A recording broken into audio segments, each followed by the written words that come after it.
शेतकरी मित्रांनो नमस्कार. तर सध्या काय झालं, उन्हाचे दिवस आहेत आणि टेम्परेचर 41-42 डिग्री सेल्सिअसला गेले. त्याच्यामुळं आपल्या पिकांवर काय झालं तर ताण यायला सुरुवात झाली. आता हा ताण कशामुळे येतो तर पाण्याची जी कमी जास्त होत असते, पाण्याला आपण साधारणतः आठवड्यामध्ये एकदा पाणी देत असतो. ते जर आपलं कमी वेळेत किंवा जास्त वेळ जर लागत असेल तर याच्यामुळं काय व्हावं लागले तर आपल्या पिकांवर जो अतिरिक्त ताण यायला लागला आहे त्याच्यामुळं आपल्या पिकांना काय व्हावं लागले, त्याची पानं आहेत, पानं आखडण्याचं काम किंवा त्याचा जो प्रॉब्लेम आहे तर तो यायला लागला. आता याच्यासाठी आपल्याला काय करायचं आहे, पाण्याची कमतरता आता सगळीकडे आहे, पूर्ण महाराष्ट्रात काय पूर्ण देशामध्ये आहे. तर त्याच्यासाठी काय करायचं आहे, आता याच्यासोबत जर आपण ह्याला सॉल्व करायचं म्हणलं तर काय करायचं, एक सिलिकॉन जे आहे तर सिलिकॉनचा जर आपण वापर केला आपल्या पिकांमध्ये तर याच्यावर आपल्याला एक प्रकारचं नियंत्रण किंवा कमी करण्यास नक्कीच मदत होत असते. सिलिकॉन काय करतं प्रामुख्याने आपल्या पिकांमध्ये ते आता दोन याच्यामध्ये द्यायला येतं, एक ड्रीपमधून पण देता येतं आणि स्प्रेच्या माध्यमातूनही देता येतं.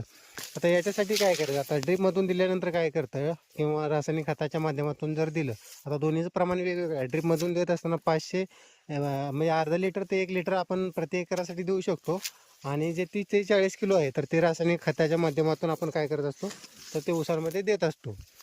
तर हे आहे प्रति एकरासाठीचं प्रमाण. आता याचा फायदा सांगतो काय होतं, याच्यामुळे जे आपले मुळं आहेत तर त्या मुळांची जी ग्रोथ आहे तर ते अतिशय व्यवस्थित होते आणि ते जे काय करतात, पाणी जे आहे तर ते जास्त प्रमाणात शोषले जाते आपल्या मुळांकडून आणि आपल्यावर पिकाला परत पुरवठा केला जातो. हे जमिनीतून दिल्यामुळं होतं आहे. त्याच्यामुळं काय होतं आहे, जास्तीत जास्त पाणी आपल्या पिकांना पोहोचवण्याचं काम होत असतं.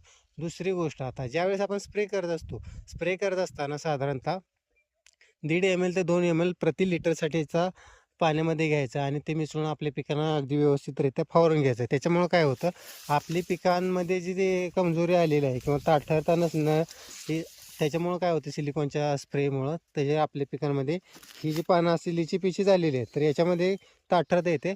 प्रकाश संश्लेषण जे फोटोसिंथेसिस जे म्हणतो तर याच्या माध्यमातून आपल्या पिकांना काय होत असते तर जास्त प्रमाणामध्ये अन्न जे आहे तर ते मिळत असतं.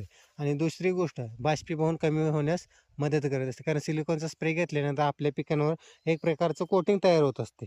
इथं जे आहे पानांवरती एक प्रकारचं कोटिंग तयार होत असते, त्याच्यामुळे पानांमधले जे बाष्पीभवन होणार आहे ते कमी प्रमाणात होत असतं. आणि दुसरी गोष्ट आहे, बुरशीजन्य जे काय रोग येणार आहेत पानांच्या माध्यमातून तेही कमी करण्यास सिलिकॉनचा हात किंवा मदत होत असते.